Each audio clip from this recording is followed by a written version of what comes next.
الله أكبر الله أكبر الله illa Iyyah.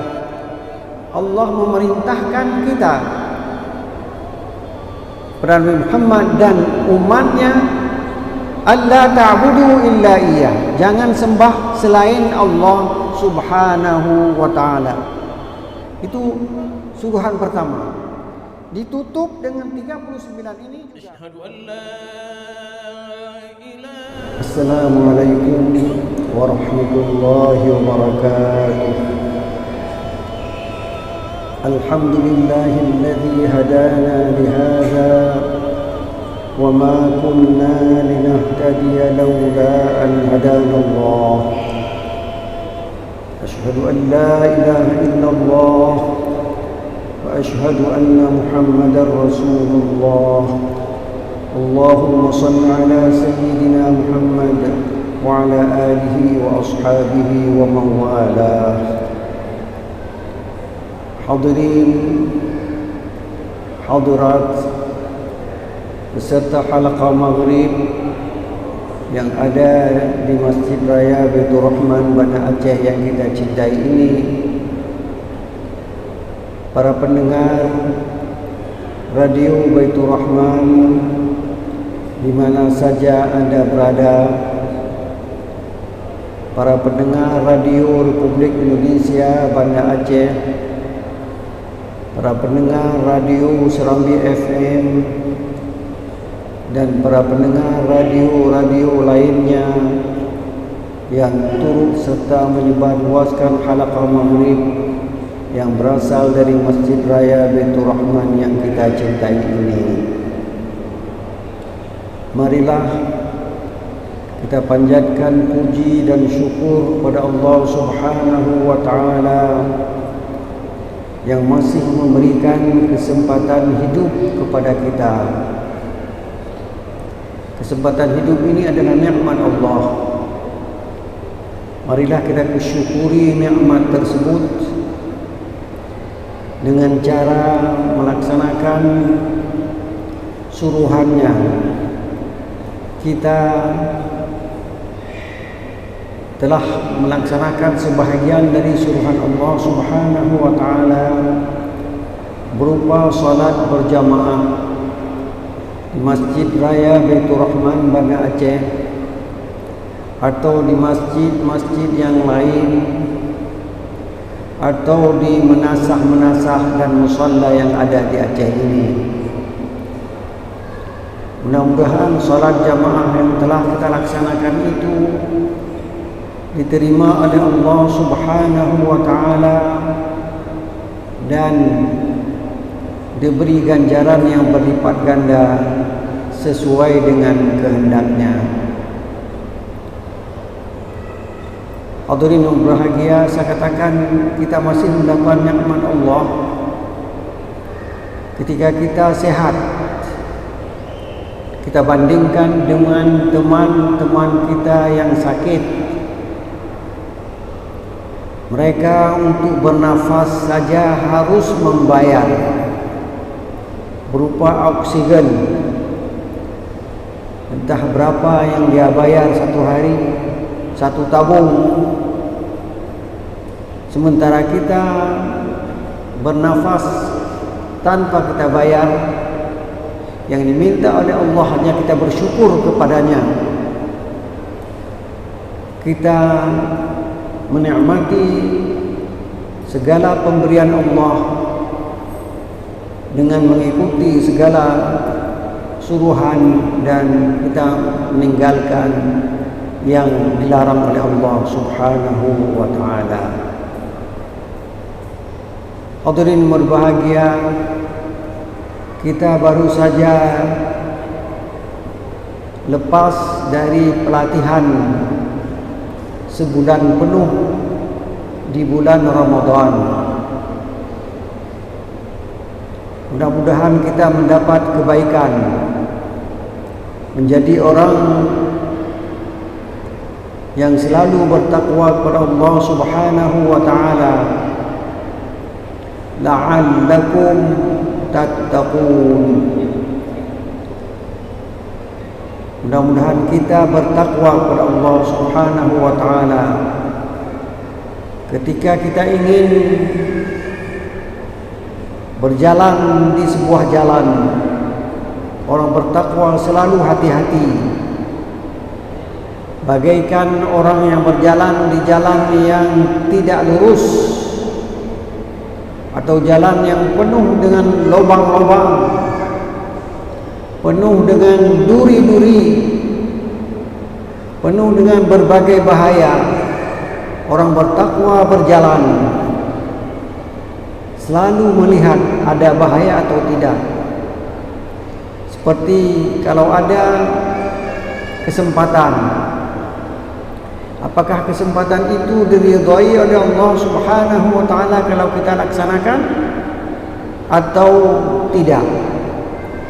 Itu perlu kita tanyakan kepada ulama-ulama kita, tengku-tengku kita, cendekiawan kita.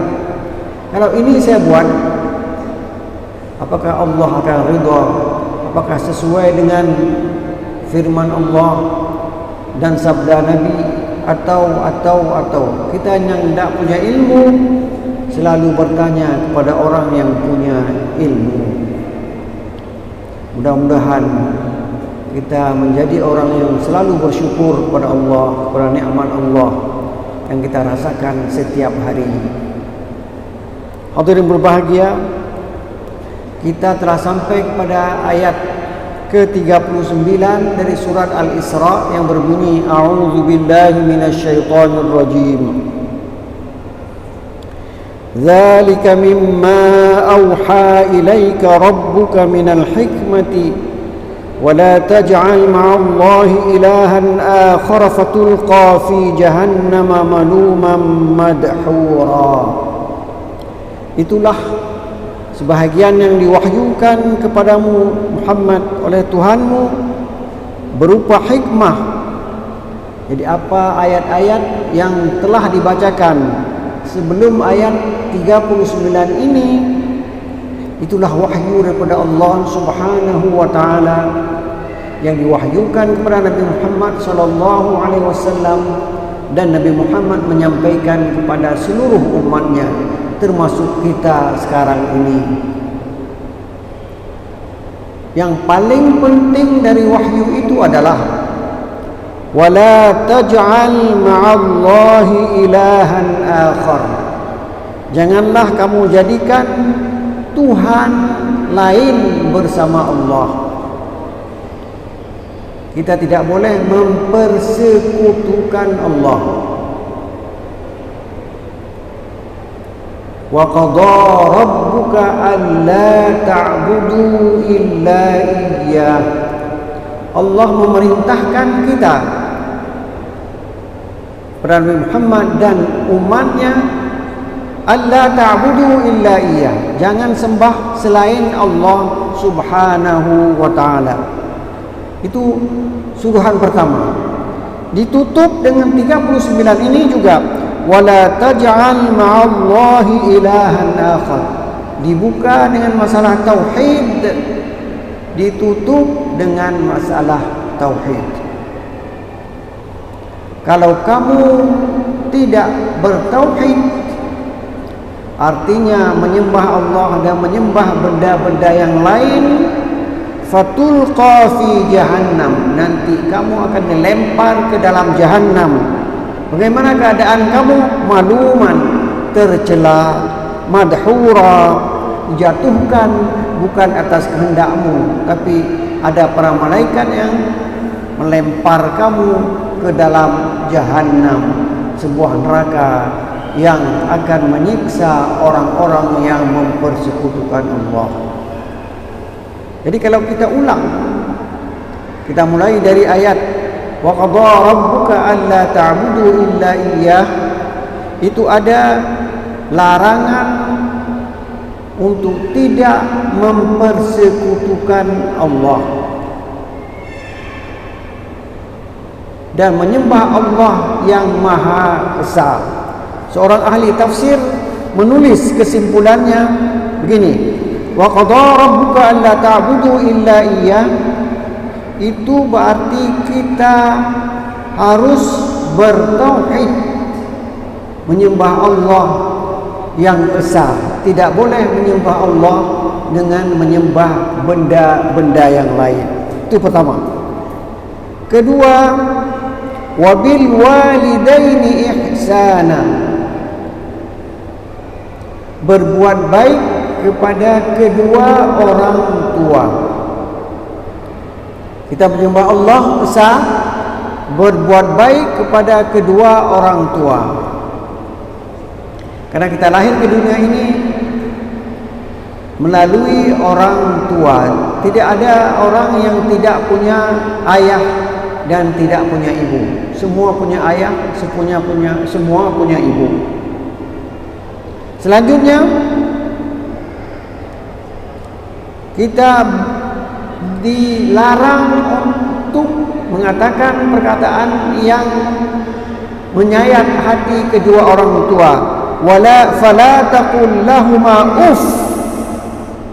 Janganlah engkau mengatakan apa nak pegahnya. Dia boleh baca ron. Tak boleh kayak gitu. Waktu kita sudah selesai S1, orang tua kita tidak ada sekolah.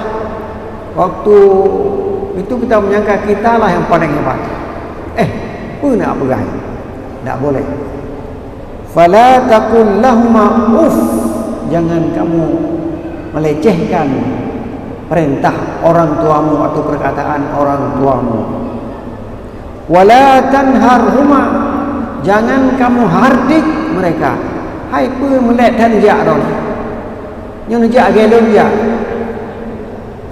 Lon kon bagah jak. Tentu umur kita dengan orang tua kita jauh. Sekarang saya sudah menjadi orang tua. Kalau anak saya bilang kayak gitu, jangan jalan begini, jalan seperti saya.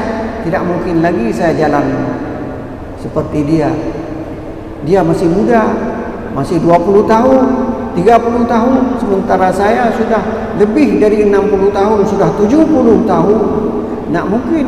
Kalau cepat saya berjalan, tergelincir, jatuh. Kalau patah, tulang orang tua itu kalau diobati lama sembuhnya. Wa qul lahuma qawlan karima. Hendaklah engkau berbicara dengan orang tua dengan qawlan karima, perkataan yang mulia. Seperti Nabi Yusuf berbicara dengan ayahnya bernama Nabi Yaqub dalam surat Yusuf. Ya abati, wahai ayahku. Begitu hormatnya Nabi Yusuf kepada orang tuanya, wahai ayahku. Boleh dia panggil dengan yang lain, tapi dia pilih kata-kata itu sehingga Nabi Yaqub merasa enak mendengarnya. Nabi Yaqub pun membalas perkataan anaknya dengan perkataan yang mulia juga. Ya bunayya, wahai anak kesayanganku. Jadi yang satu sayang kepada anak, anak sayang kepada ayah. Begitulah kehidupan rumah tangga orang yang berbahagia. Bahagia di dunia dan insya Allah bahagia di akhirat kelak. Wakhfid lahuma janahadz zulli minar rahmah. Hendaklah engkau merendahkan sayapmu, tingkah lakumu ketika berada dekat dengan orang-orang yang melahirkanmu, ayah dan ibumu.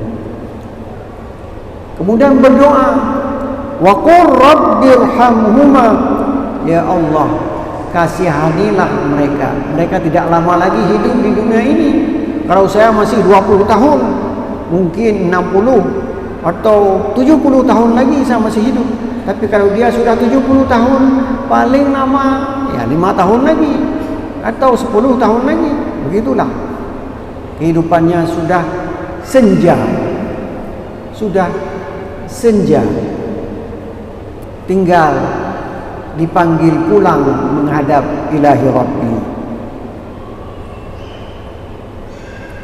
Kemudian sesudah kita berbaik dengan Allah, tidak mempersekutukannya, berbaik dengan kedua orang tua, sekarang kita berbaik dengan orang-orang lain. Kita tidak mungkin hidup di dunia ini satu keluarga saja, keluarga lain tidak ada urusan. Saya ini, mama saya dosen, ayah saya dosen, mama saya tengku, orang perempuan juga tengku di Dayak, orang laki-laki juga abu di Dayak.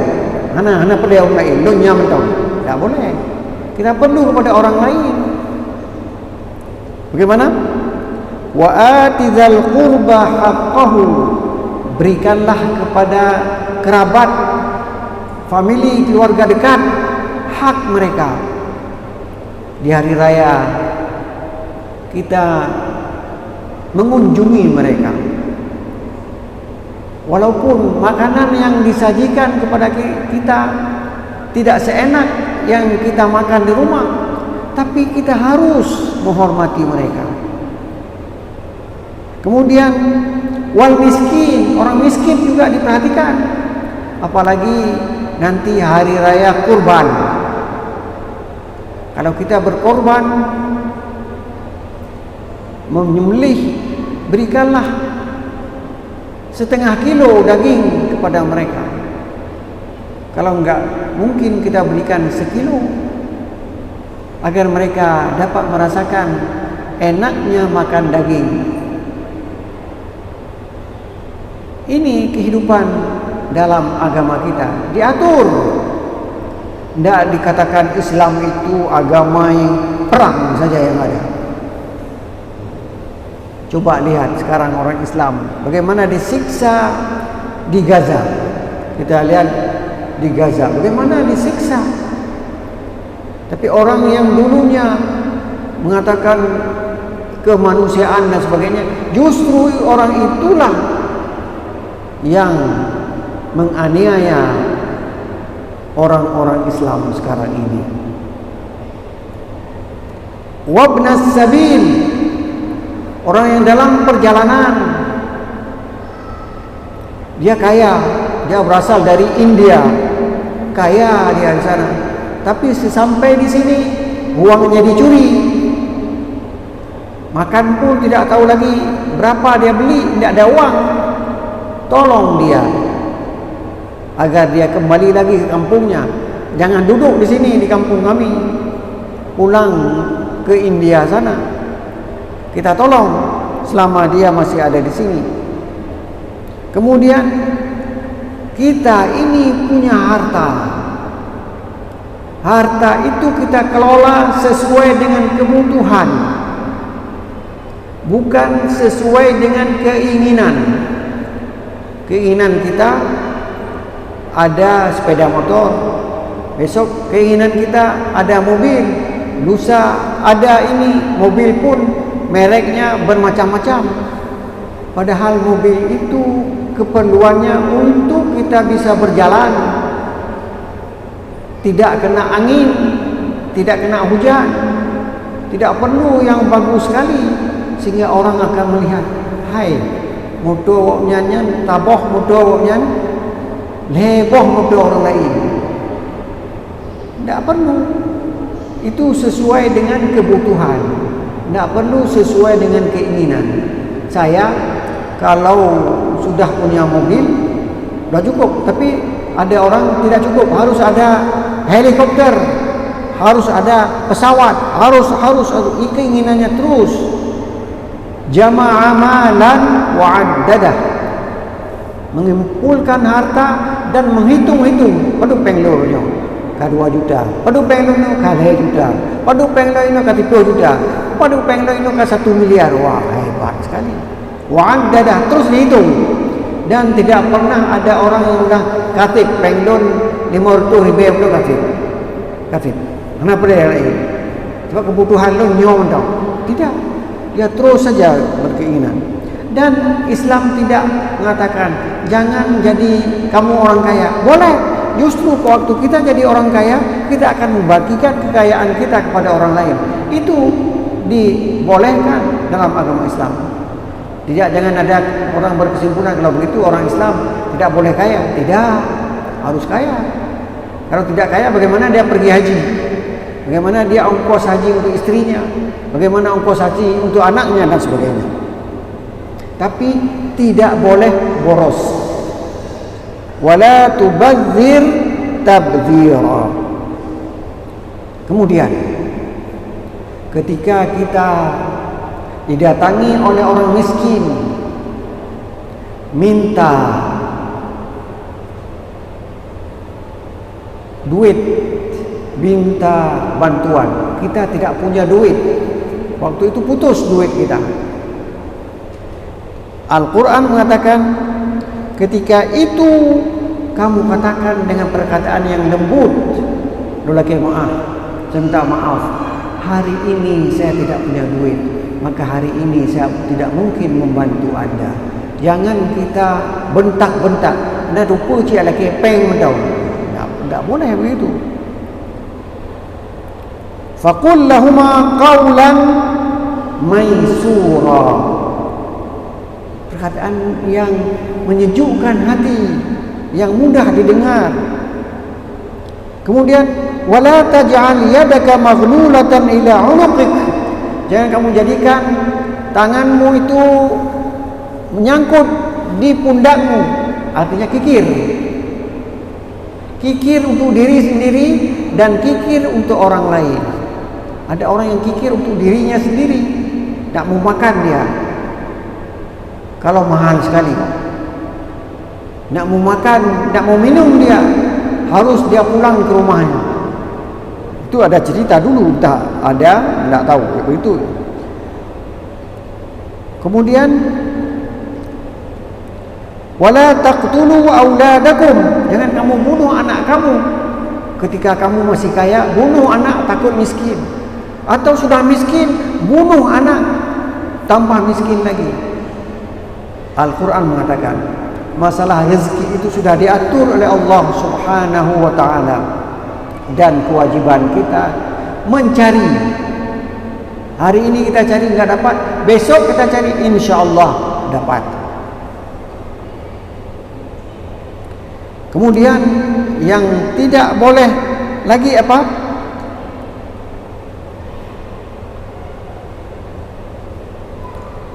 Wala taqtulun nafsa allati harramallahu illa bil haqq. Janganlah kamu membunuh jiwa yang telah diharamkan pembunuhannya oleh Allah Subhanahu wa taala. Mentang-mentang kita punya mobil, kita tabrak orang semau kita sehingga orang itu mati begitu saja, lantas kita lari, misalnya di Selawah atau di Grute, ada orang yang berjalan, kita ada mobil, kita tabrak, lari kita, mana tahu orang itu sudah mati, kita bisa lari. Tidak boleh. Wala taqtulun nafsal lati harramallahu illa bil haqq. Kecuali dengan hak boleh dibunuh orang. Kalau dia membunuh, balasannya harus dibunuh. Itu qisas namanya. Dalam Islam qisas itu berlaku. Kemudian fala yusrif fil qatl. Jangan berlebihan dalam qisas itu. Karena kita ini orang hebat, punya jabatan, punya uang, punya tak apa lagi. Terbunuh satu orang, waktu qisas satu orang juga. Tapi karena kita orang hebat, satu orang dibunuh, yang diqisas 50 orang lain. Tak boleh itu. Fala yusrif fil qatl. Kemudian disuruh lagi wa aufu bil ahdi. Tepatilah janji. Kalau sudah berjanji supaya kita dihormati orang, kita harus menepati janji tersebut. Wa auful kail. Sempurnakanlah. Kail itu takaran. ada benda yang dijual dengan takaran. Dulu orang menjual rambutan itu satu satu tempat itu ditaruh sesuatu batu di dalamnya sehingga waktu diangkat berat sekali. Nanti waktu ditakar ini berat, padahal banyak batu di dalamnya. Wazinu bil qistasil mustaqim, timbanglah dengan timbangan yang betul. Sekarang timbangan kita harus diperiksa terus menerus, kalau tidak kita akan bisa menipu orang lain. Wala taqrabuz zina, dan jangan kamu mendekati zina. Bukan zina saja dilarang, mendekatinya pun dilarang. Tapi banyak orang yang mendekati zina melalui telepon, melalui film-film yang ada di HP dan sebagainya. Al-Quran mengatakan jangan pakai itu. Tapi HP boleh digunakan, karena kalau tanpa HP kita berarti sudah ketinggalan kita. Kita boleh pakai HP untuk kita menelpon kawan-kawan kita, mengucapkan selamat hari raya, mohon maaf lahir batin. Itu faedah daripada HP. Kemudian apa lagi? Wala tamshi fil ardi maraha, janganlah kamu berjalan di atas bumi ini dengan angkuh. Lagi-lagi bumonyo ciata kedayo, tidak boleh itu. Ditutup dengan ayat yang barusan saya baca, wala taj'al ma'allahi ilahan akhar, janganlah kamu jadikan Allah bersama Allah ada Tuhan yang lain. Nah, ini yang tidak boleh. Sekarang Allah menceritakan kepada kita tentang kelakuan orang-orang musyrik masa dahulu. Orang musyrik, orang kafir Mekah, dia itu hidup dengan berperang. Kabilah ini memerangi kabilah itu untuk mengambil apa saja yang ada di kabilah itu. Itu kehidupan mereka. Kemudian mereka menunggu di jalan-jalan. Kalau orang menunggang unta jalan, mungkin 2 orang, diserbu, dibunuh orang itu, diambil. Sekarang sudah ada juga di kita begal. Begal itu entah apa, sebentar aja ada di Aceh, kemudian sekarang sudah tidak ada lagi. Anak-anak muda itu pakai parang membacok siapa saja, mungkin karena sudah kecanduan sabu-sabu. Jadi mereka hidup dengan peperangan, hidup dengan merampok, merampas dan sebagainya. Maka mereka suka kepada anak laki-laki. Kalau ada anak laki-laki, bisa bantu merampok bersama-sama. Kalau ada perang, ada anak laki-laki, bisa berperang bersama-sama. Akibatnya mereka tidak mau kalau ada anak perempuan. Lahir juga, tapi diterima dengan perasaan yang tidak menyenangkan. Firman Allah dalam surah An-Nahl ayat 58, wa idza busyira ahaduhum bil untha dhalla wajhuhu muswaddan wa huwa kazim. Apabila diberi kabar gembira, seorang laki-laki sedang ada di bawah pokok kurma, sedang memetik buah kurma. Datang seseorang memberi kabar gembira. Apa kabar gembira? Istrimu telah melahirkan. Tapi anak yang lahir itu unsa. Unsa itu perempuan. Zalla wajhuhu muswaddan, jadilah mukanya itu hitam, bengih. Sialan, anak aku perempuan, aku ingin laki-laki. Begitulah. Wa huwa kazim, dia marah sekali. Itu kehidupan jahiliyah. Dalam Islam tidak dibedakan laki-laki dan perempuan, kecuali dalam salat. Itu kan dalam salat saja imamnya harus laki-laki, tidak boleh imamnya perempuan, makmumnya laki-laki. Nah, itu saja. Apa yang kekarutan? Apa yang diributkan? Kalau pembagian harta juga beda. Tapi kalau orang perempuan ada suaminya, suami itu dapat harta untuk siapa dia? Diberikan pada istrinya. Istrinya dapat harta dari orang tuanya.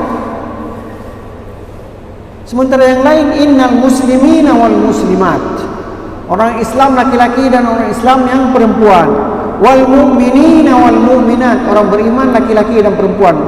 Lihat surat Al-Ahzab ayat 35. Sama semua. Wal qanitina wal qanitat, sama. Qanitin itu orang yang khusyuk dalam salatnya, laki-laki atau perempuan sama saja. Jangan bilang kalau orang laki-laki khusyuk lebih hebat, dapat surga. Kalau orang perempuan, ya surga nomor paling tidak ada harganya. Tidak. Ini Quran Al-Ahzab ayat 35. Innal muslimina wal muslimat wal mu'minina wal mu'minat wal qanitina wal qanitat was sadiqina was sadiqat, dan terus tidak saya bacakan lagi, habis waktu untuk baca itu saja. Jadi mereka tidak suka kepada perempuan. Anehnya, kita tanya kepada mereka, ibu kamu perempuan atau laki-laki? Karena uang saja yang dia penting. Jama'a malan wa'addadah, dia kumpulkan harta, kemudian dia hitung-hitung. Seperti kita selalu pergi ke bank, lihat berapa uang deposito saya ini, berapa. Wa'addadah, menghitung. Jadi mereka mengutamakan laki-laki dari perempuan. Sekarang mereka berkeyakinan. Apa keyakinan mereka? Ayat 40, kalau tidak selesai, karena sudah diambil hampir selesai, sudah dekat dengan maghrib, dengan Isya, maka saya mulai saja. Nanti kita kalau ada umur panjang kita sempurnakan dalam pertemuan yang akan datang. Afa asfakum rabbukum bil banin, apakah Tuhanmu memilih untukmu anak laki-laki? Wattakhadha minal malaikati inathan, dan Allah terpaksa mengambil malaikat yang perempuan itu sebagai anaknya. Jadi mereka yang bagi, bukan Allah yang bagi, mereka membagi. Kalau untuk kami laki-laki, tapi kalau untuk Allah anaknya perempuan. Innakum lataquluna qawlan 'azima, kalau begitu keyakinanmu dan begitu perkataan itu qawlan 'azima, sebuah perkataan yang maha besar bencananya. Mudah-mudahan kita tidak mengatakan demikian. Kita ada anak laki-laki, alhamdulillah. Ada anak perempuan juga, alhamdulillah. Mudah-mudahan kita berbahagia di dunia dan berbahagia di akhirat kelak. Wabillahi taufiq wal hidayah. Wassalamualaikum warahmatullahi wabarakatuh.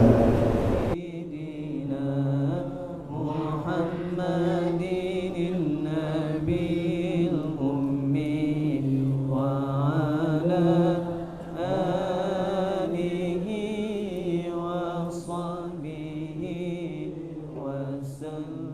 Allah.